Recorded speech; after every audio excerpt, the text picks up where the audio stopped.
Maraming Pinoy ang nagdiwang sa pagkakapanalo ng gintong medalya ng Philippine Men's Curling Team sa Harbin, China. Ngunit paano nga ba nagsimula ang sport na ito? Alamin natin yan sa report ni Jan Arante.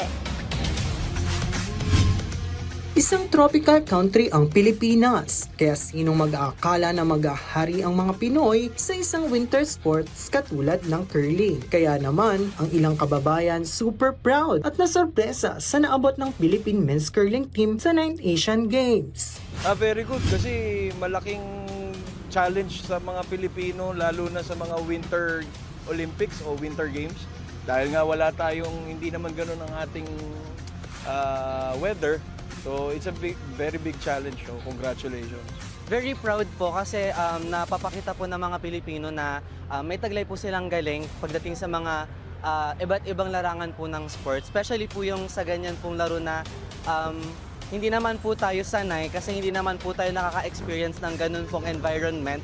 Parang na-amaze ako kasi walang snow talaga sa Pilipinas.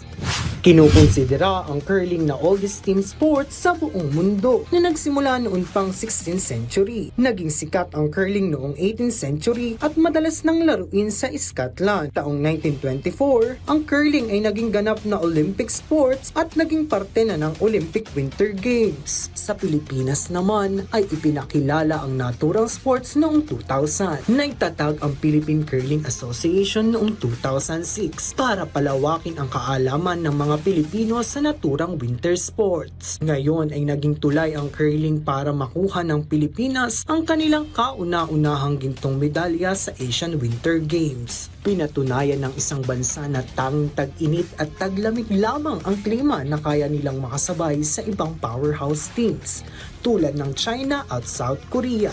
Kaya naman ang tanong, ano pang next para sa Philippine curling scene?